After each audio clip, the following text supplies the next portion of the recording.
किसी भी चीज के विकास में रफ्तार का बहुत महत्व होता है। रफ्तार हमेशा बनी रहे उसके लिए अच्छे टायरों का होना बहुत जरूरी है। और जब बात आती है अच्छे टायरों की तो हमारे दिमाग में एक ही नाम दस्तक देता है, वो है MRF। अगर आपने 2011 में MRF कंपनी के 13 शेयर 1 लाख रुपए में खरीदे होते तो आज एक दशक के बाद शेयरों की वैल्यू कितने गुना बढ़ चुकी होती? 1 गुना, 2 गुना, 3 गुना, 4 गुना, 5 गुना या 10 गुना? इसका फाइनली आंसर है 112 गुना।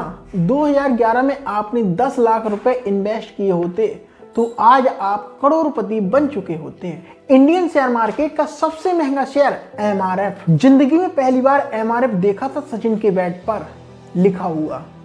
तब ऐसा लगता था एक कंपनी तो बैट बनाती है। इस चक्कर में हम बहुत सारे बैट भी ले आए, पर बाद में पता चला ये तो भैया टायर बनाती है। मारुति ने जब अपना पहला प्लांट खोला, मारुति 800 निकाली, तो उसमें भी MRF कंपनी के टायर लगे हुए थे। कार, बस, ट्रक, जीप, टू व्हीलर, इनको तो छोड़ो, फाइटर प्लेन, सुकोई तक में भी MRF टायर बना चुका है। इतनी बड़ी और लेजेंडरी की शुरुआत फाउंडर के द्वारा गुब्बारे बेचने से हुई थी, जिसका जन्म 1922 में एक केरला के ईसाई परिवार में हुआ था। वो अपने 8 भाई और एक बहन के साथ बड़े हुए। पढ़ाई उन्होंने मद्रास क्रिश्चियन कॉलेज से पूरी की। जब वो कॉलेज में थे तो उनके पिता केसी मप्पिलाई का एक बैंक और एक अखबार चला करता था, लेकिन इनके पिताजी स्वतंत्र संग्राम में भिड़े हुए थे। तो अंग्रेजों ने कहा भैया इनको जेल में डालो और इनकी सारी संपत्ति जब्त कर ली और इनका बिजनेस काउंट ऑफ पूरा ठप हो गया। तो घर परिवार की हालत खराब हुई। तो ये जो KM मम्मन मप्पिलाई थे, इनके ऊपर भूख आई कि भैया अब आप घर चलाओ। तो इन्होंने बाजार जाकर गुब्बारे खरीदे और जगह जगह जाकर गुब्बारे और गुब्बारे से बने हुए खिलौने बेचने लगे और उन पैसों से घर चलाते थे। धीरे धीरे करके इन्होंने पैसा बना लिया, घर का खर्च चला लिया। सच्चे बिजनेसमैन के दिमाग में हमेशा एक आइडिया आता है कि दाल रोटी तो चल रही है, पर आगे क्या? तो इन्होंने सोचा खरीदकर बेचने में उतना मार्जिन नहीं है जितना बनाकर बेचने में है। मैं खरीदकर बेचता हूँ, छोटा सा मुनाफा होता, बनाऊंगा तो और मिलेगा। तो इन्होंने कहा चलो गुब्बारे बनाते हैं। तो इन्होंने गुब्बारे बनाए और बेचना स्टार्ट कर दिए। और उसी के साथ पहला business lesson, move up to value change. इसका मतलब जो वैल्यू चेंज है, जहां पर आप काम करने लग रहे हो, अगर आपको लग रहा है इस लेवल पर ज्यादा प्रॉफिट नहीं, तो उससे एक लेवल और पीछे चले जाओ, वहां थोड़ा मार्जिन मिल सकता है। डीलर हो तो भाई साहब डिस्ट्रीब्यूटर बन के थोड़ा और मिल सकता है, होलसेलर बन के थोड़ा और मिल सकता है। माल खरीद कर बेच रहे हो, बनाने लग जाओ, थोड़ा और मिल सकता है। हाँ, इनको करने में थोड़ा पैसा लगेगा, थोड़ा एफर्ट लगेगा, पर भैया मजा जरूर आएगा। बहुत सारे इंडियन बिजनेसमैन जिन्होंने ऐसा किया, रिलायंस सबसे बड़ा एग्जाम्पल है इसका। इसी के साथ 1946 में देश के आजाद होने से 1 साल पहले इन्होंने खुद की टॉय की, बलून की, गर्भ निरोधक की मैन्युफैक्चरिंग डाली। काम बढ़िया चल रहा था। 5 से 6 साल ऐसा ही चला। 1952 में इनको मिला एक कजन। उन्होंने कहा भैया मैं तो ट्रेड टायर में काम करता हूँ।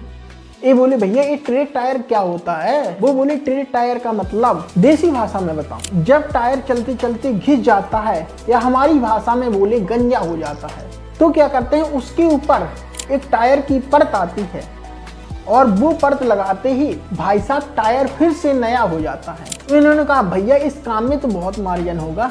तो इन्होंने कहा आप क्या बलून वलून बना रहे हो? अपन को इन चीजों का आइडिया है, इस काम में मोटा मार्जिन है। तो फिर 1952 में ट्रेड टायर में डील करना चालू कर दिया। यहाँ छिपा है second business lesson, move up to different industry. अगर आपको ऐसा लगता है कहीं भी मेरे पास जो सेटअप है, जो लोग हैं, जो अनुभव है, जो नेटवर्क, इसकी नेटवर्क से मिलता जुलता व्यापार चालू किया जा सकता है जिससे उस व्यापार की तुलना में ज्यादा मार्जिन हो, तो भैया जरा सा भी हिचकिचाओ मत, यू कैन मूव इट। इसके एग्जाम्पल इंडियन इंडस्ट्री में कहीं ना कहीं आपने देखे हो, आपने खुद किया हो तो कमेंट बॉक्स में जरूर बताइएगा कि सर पहले मैं ये काम करता था पर मुझे लगा कि भैया आगे चल के मोटा मार्जिन होगा तो मैं इसमें चला गया। अब ऐसा तो था नहीं कि वो ट्रेड टायर में काम चालू किया तो वो अकेले ही बाजार में हो, और भी लोग बैठे थे, व्यापार कर रहे थे। बाहर की कंपनी थी डेवलप, उस समय की मार्केट लीडर थी। उसने कहा भैया अरे यार ये कौन सा लड़का मार्केट में घुस गए MRF नाम से, इसको नहीं बिकने देंगे। उन्होंने थोड़ा डिस्काउंट चालू किए कि सस्ता बेचेंगे, इनसे कौन खरीदेगा। इन्होंने भी प्लांट पर काम किया, अपने लेबर पर काम किया, अपनी कॉस्टिंग पर काम किया और प्रोडक्ट की क्वालिटी को मेंटेन रखा, अपने प्रोडक्ट को सस्ता रखा। तो डनलप भी बहुत परेशान हुआ, तो डनलप से बहुत प्रेशर आया, बहुत लड़ाई हुई, लेकिन इस विदेशी कंपनी से लड़ गई, भिड़ गई और जीत भी गई। 50% मार्केट शेयर अपने कब्जे में कर लिया। देखते ही देखते एमआरएफ की प्रसिद्धि इतनी बढ़ गई, उसके साथ वाली कई मल्टीनेशनल कंपनियां इस बाजार से अपना हाथ पीछे खींचने लगी और एमआरएफ बन गया रबड़ बाजार का किंग।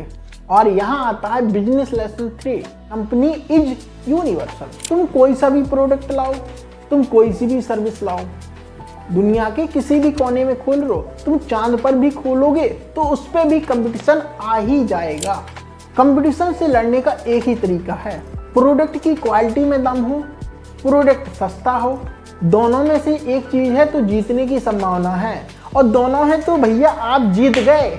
आते हैं असली में एमआरएफ कैसे बना। 1961 में मैन्सफील्ड करके यूएस का एक टायर ब्रांड था, उन्होंने उनके साथ पार्टनरशिप कर ली कि भैया एक काम करते हैं, मेहनत हम करेंगे, जान हम लगाएंगे, प्रोडक्ट हम बनाएंगे, तुम यार टेक्नोलॉजी वाला सपोर्ट दे दो, जो तुम्हारा इतना लंबा चौड़ा नेटवर्क है उसमें हमको काम करने दो। उन्होंने कहा चलो ठीक है, साथ में काम करेंगे। 1961 में उन्होंने साथ मिलकर काम चालू किया और टेक्नोलॉजी की जो चीज़ें थी वो इनको यहाँ समझ में आने लगी। उस समय भैया कहाँ मोटर कार, उस समय बाइक भी लिमिट में, साइकिल भी लिमिट में, तो करे तो क्या टायर वाले धंधे में। तो इन्होंने कहा यार इंडिया में तो अभी मार्केट नहीं है, तो क्या है बाहर चलते हैं, बाहर एक्सपोर्ट करना चालू किया। मैन्सफील्ड करके यूएस की कंपनी है, उसके टायर ब्रांड में एक्सपोर्ट करेंगे तो दुनिया जानेगी यूएस का टायर है, यूएस का टायर है।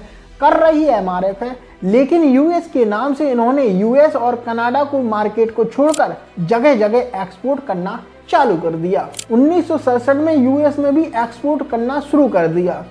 देश की पहली कंपनी जो यूएस को टायर एक्सपोर्ट करती है। 1979 आते आते मैन्सफील्ड के साथ इनकी गड़बड़ हुई, तो जो इनका टायर था वो टूट गया, इनकी कंपनी खत्म हो गई। इन्होंने कंपनी का नाम रख लिया एमआरएफ टायर लिमिटेड, मद्रास रबड़ फैक्ट्री टायर लिमिटेड। इटली की एक कंपनी थी, उससे भी कहा भैया हमको भी सिखाओ ना। कुल मिला के जहाँ टेक्नोलॉजी की कमी पड़ी वहाँ टाई अप करके बैठ गए और आज की डेट में 65 से भी ज़्यादा देशों में टायर एक्सपोर्ट करती है। और इंडिया की एक मल्टीनेशनल कंपनी है, जैसे एक होती है मल्टीनेशनल कंपनी जो इंडिया में आती है, ये इंडिया की मल्टीनेशनल कंपनी है। बिजनेस लेसन 4, माल बेचो वहाँ जहाँ बिके वहाँ। जरूरी नहीं कि मेरे गली में सेल नहीं तो मैं शहर में बेच दूँ, मगर शहर में कोई लेता नहीं तो शहर के बाहर बेच दे। देश में कोई नहीं लेता, देश के बाहर बेच दे। ये थोड़ी है कि शहर ही नहीं है तो गली में भी नहीं बेचेगा। Business lesson 5, do starting time up. जहाँ आपको लगता है कि यहाँ मेरा डिस्ट्रीब्यूशन कमजोर है, डिस्ट्रीब्यूटर वाले से टाई अप कर लो। जहाँ लगता है टेक्नोलॉजी कमजोर है वहाँ टेक्नोलॉजी वाले से टाई अप कर लो। जहाँ पैसा कमजोर है वहाँ फाइनेंस वाले से टाई अप कर लो। जिस रिसोर्स की कमी पड़ती है उसकी एक ताकत मिलकर दोनों ताकत बनके काम करना चालू कर दो। तो क्या लगता है कि कुछ कंट्री में एक्सपोर्ट करने से इतनी बड़ी कंपनी बन जाएगी एमआरएफ? नहीं भैया। 1943 में पहली बार नायलॉन टायर का इस्तेमाल किया एमआरएफ ने और एक क्रांति ले आया कि एक टायर लंबा चलता है, स्ट्रॉन्ग भी होता है और जेब पर भी हल्का पड़ता है।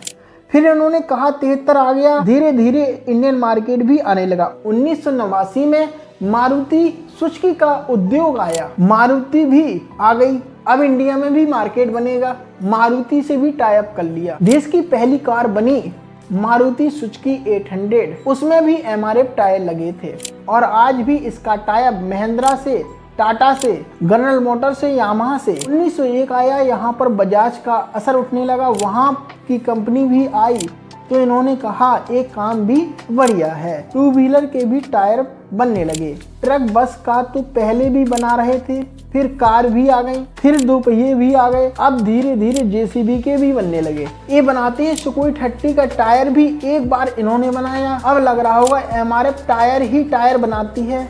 अरे यार भैया हल्का आदमी नहीं है, टायर के अलावा 4 काम और करने लगे। एमआरएफ खिलौने, कन्वेयर बेल्ट, दस्ताने, गर्भ निरोधक, पैरासूट, रबर बैंड, केबल तार, दीवार पेंट सब कुछ बनाता है। बिजनेस लेसन 6 समझाने की जरूरत नहीं, इसका सीधा सा सिद्धांत है कि एक प्रोडक्ट पर डिपेंड मत रहो। एमआरएफ ने ब्रांड मार्केटिंग के से पहले बच्चा जानता था। इन्होंने कहा सचिन तेंदुलकर के बैट पर एमआरएफ का स्टिकर लगा दो। बल्ले पर स्टिकर देख के बच्चा जान गया कि भैया एमआरएफ तो बैट बनाती है। हम दुकान पर जाकर खड़े हो जाते, भैया एमआरएफ का बैट दे दो। अब दुकानदार भी बनाने लग रहा, लो भैया एमआरएफ का बैट। अब दुकानदार भी दिए जा रहा, भैया ले एमआरएफ का बैट। इन्होंने सचिन को ही क्यों चुना? ये लोग कहते हैं we are the best tyre. हम उसी के साथ काम करेंगे जो जिस फील्ड का बेस्ट होगा, और सचिन क्रिकेट का फील्ड का बेस्ट है तो सचिन के साथ भी काम कर लिया। अब सचिन रिटायर्ड हो गया तो भैया क्रिकेट के फील्ड का कौन बेस्ट है ये देखा गया। उन्होंने देखा भैया विराट कोहली क्रिकेट के फील्ड का बेस्ट है तो कोहली के बैट पर भी एमआरएफ का स्टिकर लगा दिया। अब इनका दिन चला गया, अब आगे जो आएगा तो जो भैया बेस्ट होगा ये भैया उसी के साथ ही काम करेंगे, क्योंकि ये कहते हैं कि हम खुद बेस्ट हैं, हम बेस्ट के साथ काम करेंगे। यदि वीडियो पसंद आया हो तो हमारे वीडियो को लाइक करें, अपने दोस्तों के साथ शेयर